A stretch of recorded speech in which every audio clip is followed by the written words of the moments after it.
Sri Aurobindo's message of 15th August 1947. August 15th is the birthday of Free India. It marks for her the end of an old era, the beginning of a new age.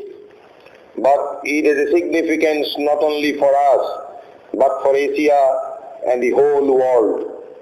For it signifies the entry into the committee of nations of a new power with untold potentialities, which has a great part to play in determining the political, social, cultural and spiritual future of humanity. To me personally, it must necessarily be gratifying that this date, which was notable only for me because it was my own birthday, celebrated annually by those who had accepted my gospel of life, should have acquired this vast significance. As a mystic, I take this identification not as a coincidence or fortuitous accident, but as a sanctioned and seal of the divine power which guides my steps on the work with which I began life. Indeed, almost all the world movements which I hoped to see fulfilled in my lifetime, though at that time they looked like impossible dreams, I can observe on this day either approaching fruition or initiated and on the way to their achievement. I have been asked for a message on this great occasion, but I am perhaps hardly in a position to give one.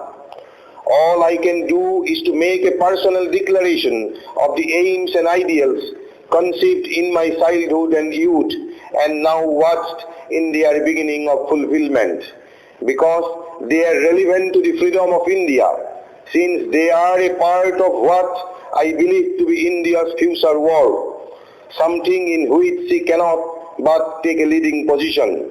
For I have always held and said that India was arising not to serve her own material interest only, to achieve expansion, greatness, power and prosperity.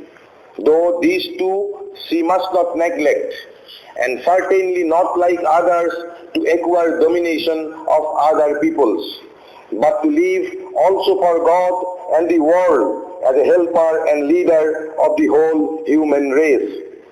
Those aims and ideals were in their natural order these: a revolution which should achieve India's freedom and her unity, the resurgence and liberation of Asia and her return to the great role which she had played in the progress of human civilization, the rise of a new, a greater, brighter and nobler life for mankind, which for its entire realization would rest outwardly on an international unification of the separate existence of the peoples, preserving and securing their national life, but drawing them together into an overriding and consummating oneness.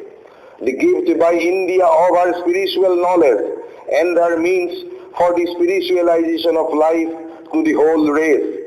Finally, a new step in the evolution which, by uplifting the consciousness to a higher level, would begin the solution of the many problems of existence which have perplexed and vexed humanity, since man began to think and to dream of individual perfection and a perfect society.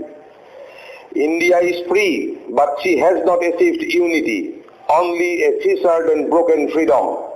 At one time, it almost seemed as if she might relapse into the chaos of separate states which preceded the British conquest.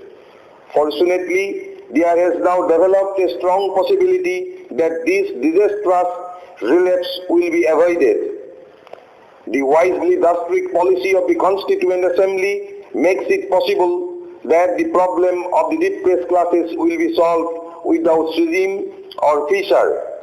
But the old communal division into Hindu and Muslim seems to have hardened into the figure of a permanent political division of the country. It is to be hoped that the Congress and the nation will not accept this settled fact as forever settled or as anything more than a temporary expedient. For if it lasts, India may be seriously weakened, even crippled, Civil strife may remain always possible even a new invasion and foreign conquest.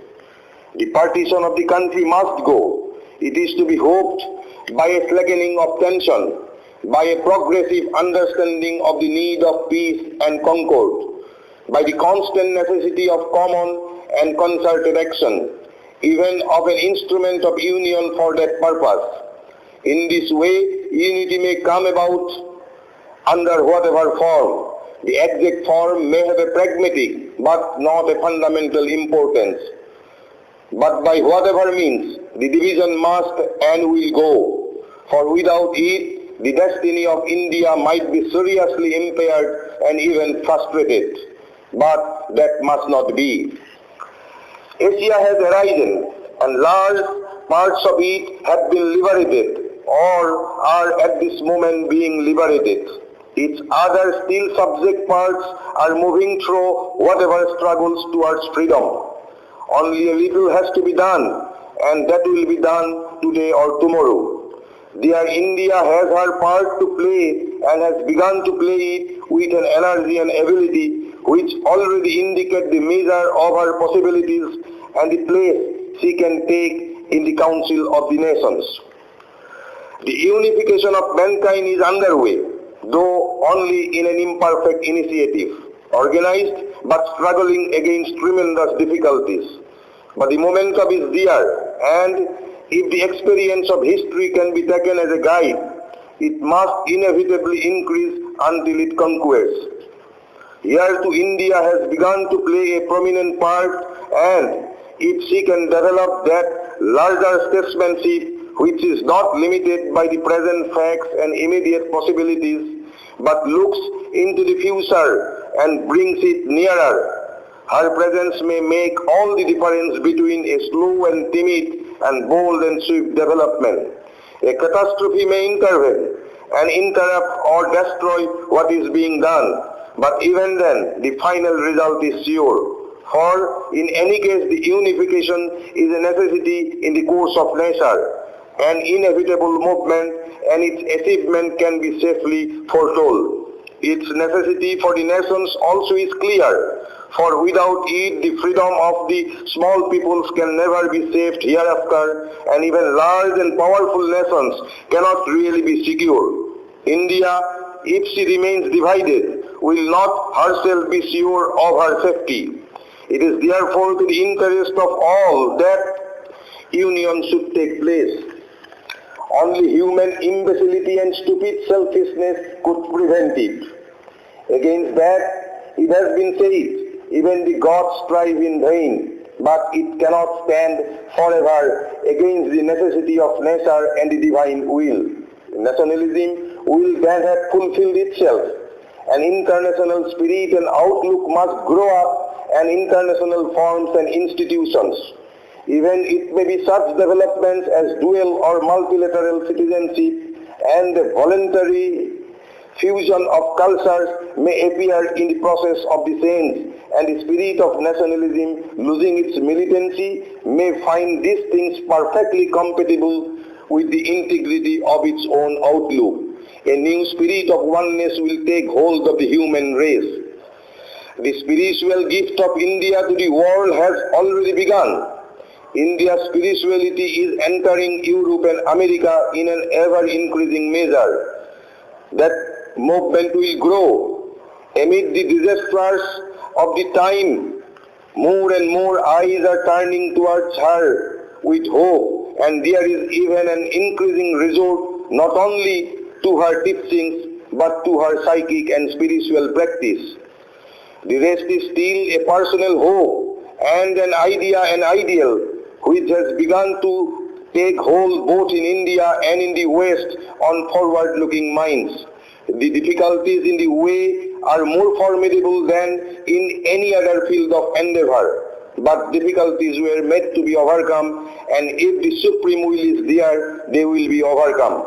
Here too, if this evolution is to take place, since it must come through a growth of the spirit and the inner consciousness, the initiatives can come from India, and although the scope must be universal, the central movement may be hers. Such is the content which I put into this date of India's liberation. Whether or how far or how soon this connection will be fulfilled depends upon this new and free India. This message was given at the request of the All India Radio, Tiruchirappalli, for the 15th August 1947. It was broadcast from the All India Radio on the 14th August 1947 in a slightly abridged version.